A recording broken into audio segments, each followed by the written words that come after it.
बिस्मिल्लाहिर्रहमानिर्रहीम। अस्सलाम वालेकुम वरहमतुल्लाह। 9th class physics unit 3 dynamics.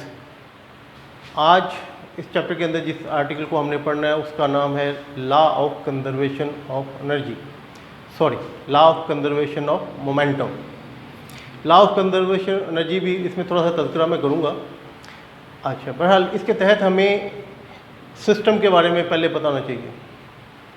System, ये देखिएगा यहाँ पे आपकी किताब में डेफिनेशन है system. A system is a group of bodies with in certain boundary, के कुछ आपके पास बॉडीज मौजूद हैं बाउंड्रीज के अंदर, ठीक है।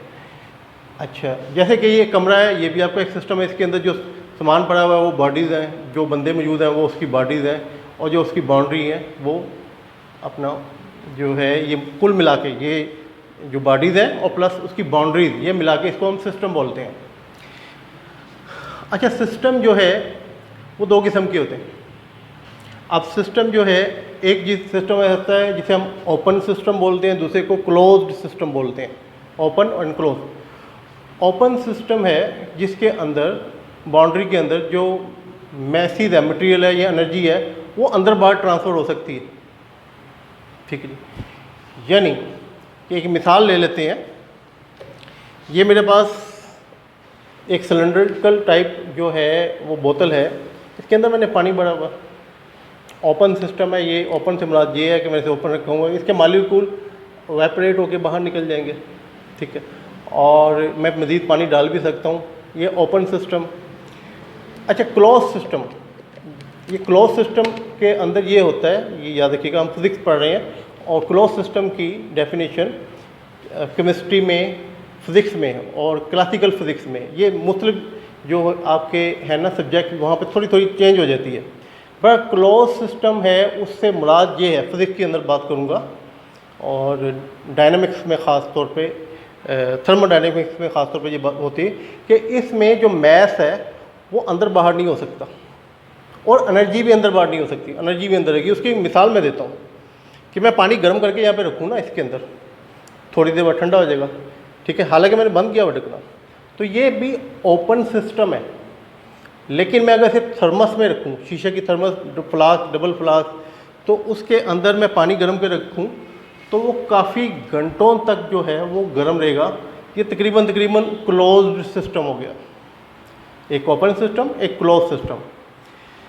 अब यहाँ पे तो इन दोनों की जिक्र नहीं हुआ। ये आपको मैंने जो एडिशनल इन्फॉर्मेशन दी है जो कि काम आएगी यहाँ पे। Isolated system.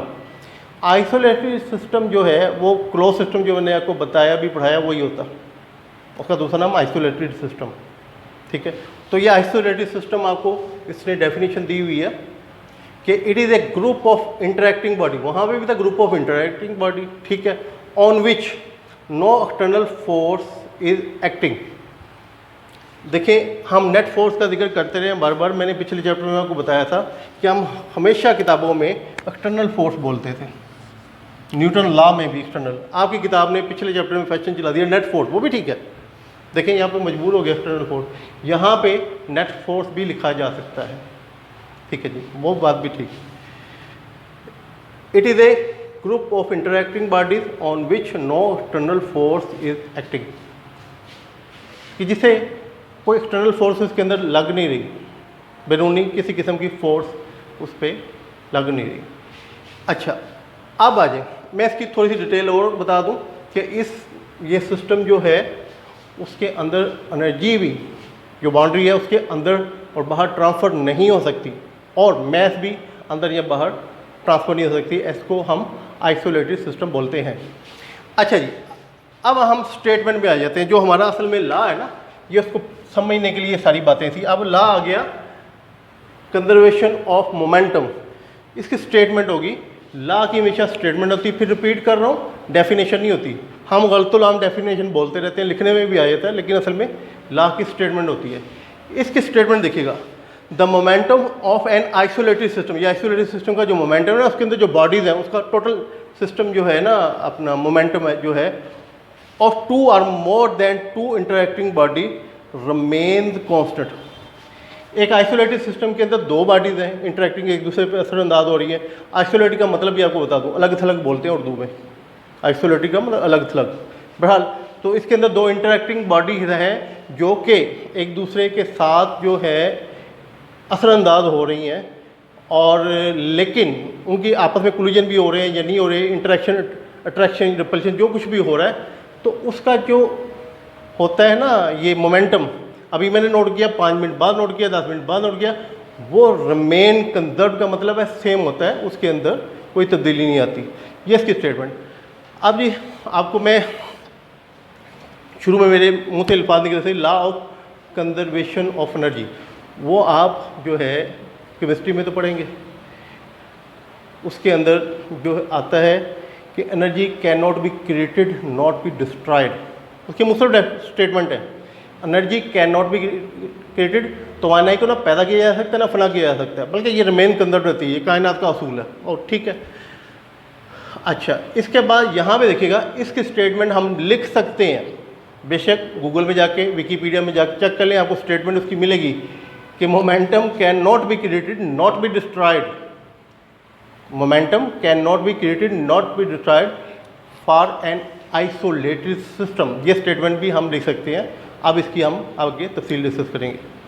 अब जी law of conservation of momentum, इसकी एक्सप्लेनेशन हम करेंगे, नॉट प्रूफ। ये याद कि हम इसका प्रूफ नहीं कर रहे हैं, ठीक है ना, हम इसकी एक्सप्लेनेशन कि ये जो इसकी स्टेटमेंट है कि जो इसका momentum of an isolated system remain conserved, इससे क्या मुराद है मैथमेटिकली साबित करने की। अच्छा जी, ये डायग्राम आपकी किताब में भी इस तरह की बनी हुई डायग्राम, एक बॉडी मूव कर रही है, फर्ज कर रही है ये बॉडी m1 है और ये बॉडी m2 है। ये इनिशियल वेलोसिटी u1 के साथ चल रही है, u1, और ये इनिशियल वेलोसिटी u2 के लिए। पहले दौर में फिज़िक्स में आमतौर पे u को इनिशियल वेलोसिटी और v को फाइनल वेलोसिटी समझा जाता था। इस तरह की इक्वेशन जो है 8th क्लास में मैथमेटिक्स में जब एलिमिनेशन का चैप्टर है वहाँ पे आप इसको पढ़ते भी हैं। बहरहाल यहाँ पे कि इनिशियल वेलोसिटी जो है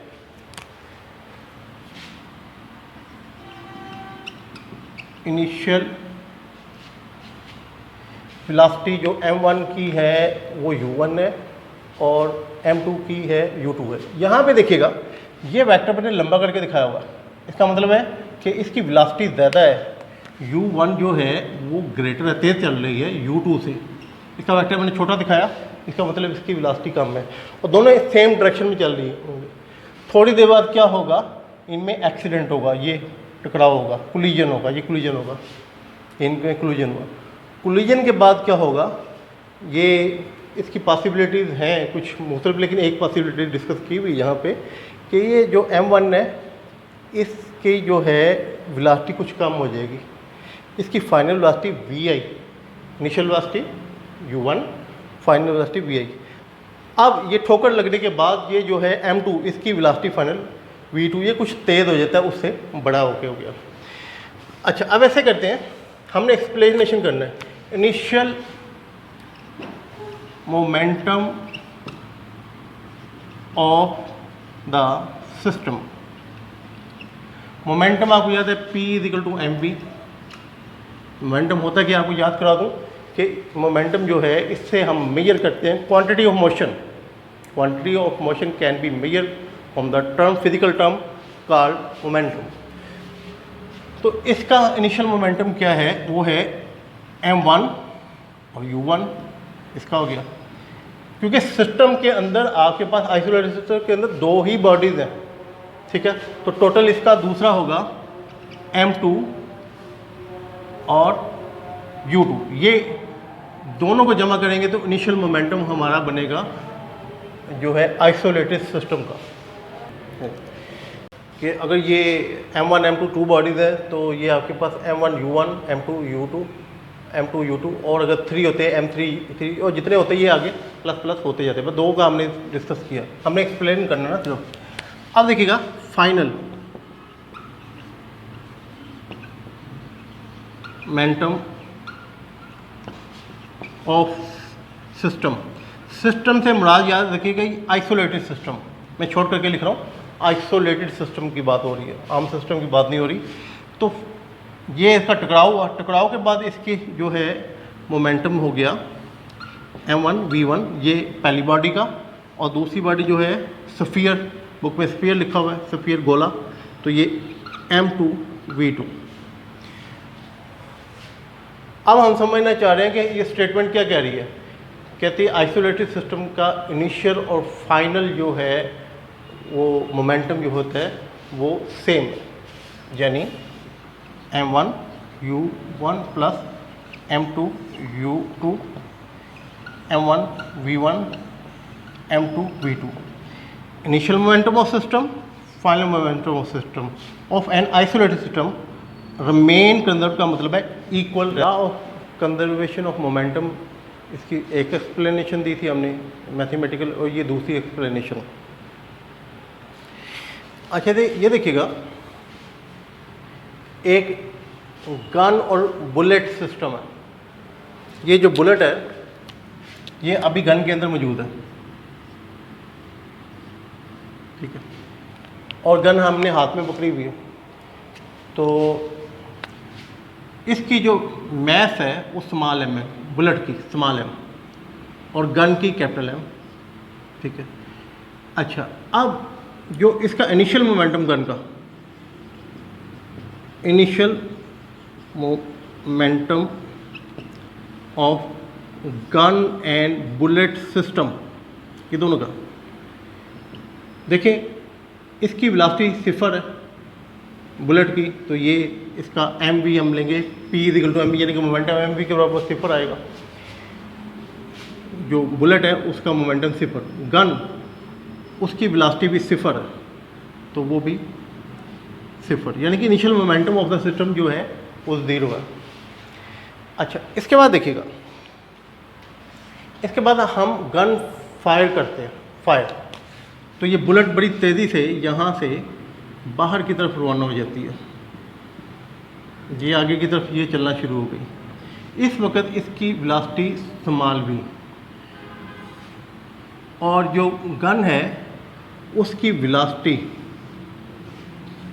कैपिटल V, ये स्मॉल v कैपिटल V। तो ऐसा होता है क्या, हम बंदूक चलाते हैं, उसमें से गोली निकली, चल पड़ी, बंदूक भी पीछे चल पड़ी, बंदूक की वेलोसिटी बता रहा, तो बंदूक क्या पीछे चलती है? नहीं, बंदूक पीछे की तरफ झटका लेती है, जिसे रिकॉयल बोलते हैं, रिकॉयल। ये झटका जो लगता है ये पीछे।